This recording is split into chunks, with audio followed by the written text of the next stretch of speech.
Уважаемые представители Генеральной прокуратуры, кто из вас будет выступать? Пожалуйста.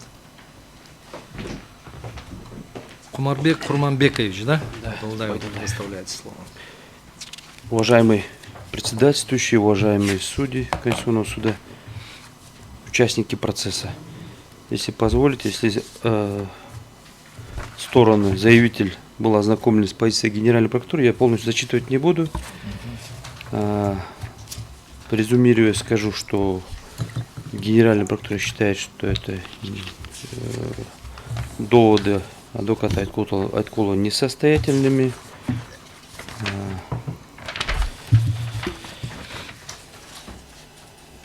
Часть 1, 2 статьи 397 Уголовно-процессуального кодекса Кыргызской Республики не противоречит частям 3 и 5 статьи 100 Конституции Кыргызской Республики.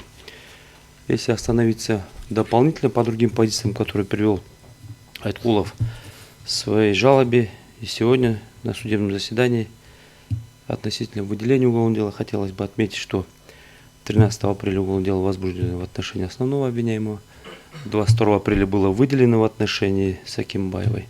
Уголовное дело в отношении основного обвиняемого было направлено в суд 10 мая. Следует отметить, что относительно укрывательства, вымогательства взятки, это тоже несостоятельно. 3 мая следователь Следственного отдела УГКМБ КР по городу Бишкек вынес постановление о переквалификации с части 1 статьи 343 на часть 1 статью 342. Тем самым дал юридическую оценку. Обосновал в описательной мотивирующей части постановления, что деяние Узбекова следует признать по статье части 1 статьи 342. Также следует отметить, что с момента выделения уголовного дела с 22 апреля в постановлении о привлечении качества обвиняемого Сакимбаевой в вводной части постановления каждый следователь в Кыргызстане, все правоприменители указывают номер уголовного дела. Как отметил адвокат Айткулов, литер А, что и следовало, нужно задаться вопросу самой Сакимбаевой, следовало было задаться вопросу адвокату в то время, Айткулов защищал ее или другой адвокат защищал ее, что уголовное дело в отношении Сакимбаевой было выделено. Тем самым с момента выделения уголовного дела стороны, то есть в данном случае обвиняемая сторона со своим защитником вправе были ознакомиться с постановлением, получить копию, обжаловать ее надзирающему прокурору. В случае неудовлетворения их доводов, жалобы обратиться к вышестоящему прокурору, либо в Генеральную прокуратуру. Скорее всего, этого не было сделано. Жалобы по относительно отмены постановления о выделении уголовного дела не поступали. Если бы в то время поступило бы, то прокурор бы отреагировал бы, и оно бы одновременно повлияло бы на основное уголовное дело без литера А. Если последовало постановление об отмене выделения уголовного дела, то одновременно по двум уголовным делам это постановление прокурора бы имелось бы. Следовательно, возможно, такой жалобы сегодня не было бы, не рассматривали бы. На протяжении расследования уголовного дела основного с 13 апреля по 10 мая по направлению уголовного дела в суд обвиняемый Сакимбаева, ее адвокат, возможно, и знали, и могли бы знать, что это дело еще не направлено в суд, расследуется, так как уголовное дело в отношении Сакимбаева было направлено в июле месяце. Почему же, конечно, скорее всего, выделено было со стороны следователя? Потому что в ходе проведения очных ставок, добычи дополнительных доказательств, следователь пришел к выводу и разъяснил, конечно, требования Уголовно-процессуального кодекса. Обвиняемый Узбеков был осведомлен о требованиях Уголовно-процессуального кодекса, осознал свои деяния и принял решение о заключении соглашения о признании вины с органом следствия, которое, конечно, с участием прокурора было подписано и утверждено следственным судьей.